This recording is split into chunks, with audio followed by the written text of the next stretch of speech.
यह देश आज उस दौर में है जहां देश के प्रधानमंत्री मेरे नौजवानों की तरफ इसलिए देख रहे हैं ताकि वो सन 2047 तक आपके माध्यम से विकसित भारत के लक्ष्य को पूरा कर सकें।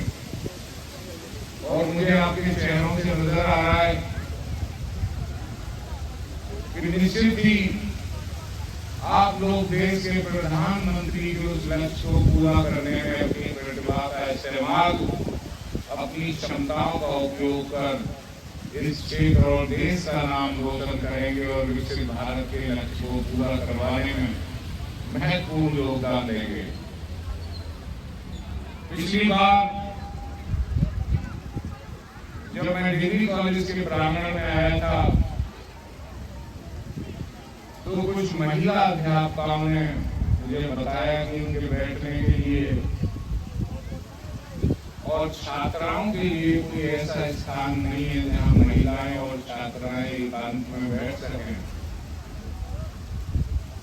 तो मुझे आज खुशी है कि मैं चाहूंगा कि 5 लाख रुपए की धनराशि अपनी विधायक निधि से उस स्थल को बनवाने के लिए आप लोगों को दूं। पिछली बार मुझे यह भी बताया गया था कि ट्रांसपोर्टेशन की बहुत समस्या है। यद्यपि आप लोगों का जो ग्रुप बनाया गया था उसमें मैंने पूछा था कि आप रूट डिजाइन करके बताइए आपको किस समय कितनी बसेस चाहिए, तो आपने किसी ने बताया नहीं। लेकिन चूंकि मेरा आपसे कमिटमेंट था इसलिए बहुत जल्दी हम आपके डिग्री कॉलेज के सामने से आपके कहे अनुसार बेहतरीन बस सेवा देने जा रहे हैं और उसमें 5 हाइड्रोजन बसें भी हमने ली हैं एनटीपीसी से, क्योंकि हम चाहते हैं कि आज देश प्रदूषण के जिस कहर को झेल रहा है हम एक ऐसी शुरुआत करें जिससे आने वाले समय में हमारी पीढ़ियों को एक ऐसी प्रकृति और पर्यावरण मिल सके जैसा हमें अपने पूर्वजों से किसी समय मिला था। उसी दिशा में मैं सभी बच्चों का आह्वान करते हुए कहना चाहूंगा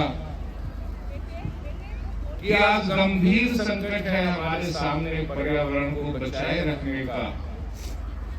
और आप लोग ये ना समझें कि अकेला सरकार या प्रशासनिक तंत्र इस पर्यावरण को पूर्णतः बचा पाएगा। इसे हमें अपना नैतिक कर्तव्य समझते हुए सरकार और प्रशासन पर न छोड़ते हुए अपनी सहभागिता भी इस पर्यावरण को सुरक्षित रखने में देनी पड़ेगी। मैं आज इस बेहतरीन कार्यक्रम के मौके पर अपने सभी बच्चों का आह्वान करते हुए कहना चाहता हूं कि मानव सभ्यता के विकास की साक्षी रही हजारों सालों से बह रही नदियों को हमने 60% सुखा दिया। हमने इतने वृक्षों का कटान किया कि आज ऑक्सीजन की मात्रा हमारे पर्यावरण में कार्बन में बदलती जा रही है। वह ऑक्सीजन जो आधार है प्रत्येक जीव जंतु की सांस लेने का और उसके जिंदा रहने का, इसकी गंभीरता को अगर आज हमने नहीं समझा तो आने वाली नस्लें हमें माफ नहीं करेंगी। ये हमारा फर्ज है कि जो हमारे पूर्वजों ने हमें दिया अगर हम उसे अच्छा भी ना कर सकें तो कम से कम अपनी आने वाली नस्लों के लिए उस स्तर पर तो ऐसा पर्यावरण हम दें जिससे वो भी खुली हवा में सांस ले सकें। ये मेरा आह्वान है आप सभी के लिए इस मंच से और मैं चाहूंगा कि आप इसकी गंभीरता को समझेंगे। आज हमारे देश की बेटियां पूरी दुनिया में नाम कर रही हैं। अभी आपने देखा होगा कि क्रिकेट के मैच में पूरी दुनिया में हमारी बच्चियों ने पताका फहराई। मैं भी चाहता हूं कि इस शिक्षण संस्थान की बच्चियां कुछ ऐसा करें जो उनका विधायक होने के नाते मुझे भी गौरवान्वित होने का मौका मिल सके। मैं आपको आशीष देता हूं और आपसे अपेक्षा करता हूं कि यह क्षेत्र जो प्रतिभाओं से परिपूर्ण है, आप जरूर एक न एक दिन इस क्षेत्र का नाम रोशन करेंगी और उसी तरीके से हिंदुस्तान का परचम लहराएंगी जिसके दीदार अभी हमने 2 दिन पहले महिला क्रिकेट में विश्व कप जीतने पर किए। ज्यादा कुछ ना कहते हुए मैं अंत में यही कहना चाहूंगा कि आज आप विकास के उस मुकाम पर हैं जो आपको आगे की तरफ ले जाता है, पीछे लौटने की कोई संभावना नहीं। आज आपके क्षेत्र में दुनिया का सबसे बड़ा अंतर्राष्ट्रीय एयरपोर्ट बनने जा रहा है। आज आपके क्षेत्र में फिल्म सिटी बनने जा रही है।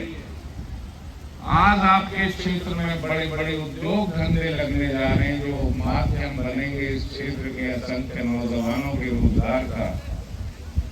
आज यह क्षेत्र दुनिया में एजुकेशन हब के रूप में अपना स्थान प्राप्त करता जा रहा है।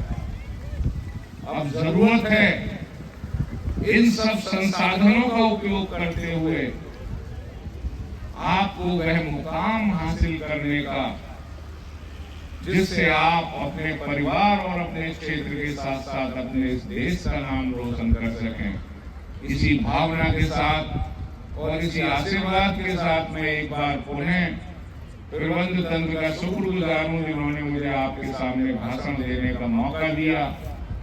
आप खुशहाल रहें, प्रगति आपके कदम चूमे और किसी मोड़ पर अगर अपने भाई अपने विधायक की आपको आवश्यकता हो तो मुझे सेवा करने में बड़ी सुखद अनुभूति होगी। इसी भावना के साथ आप सबको नमन।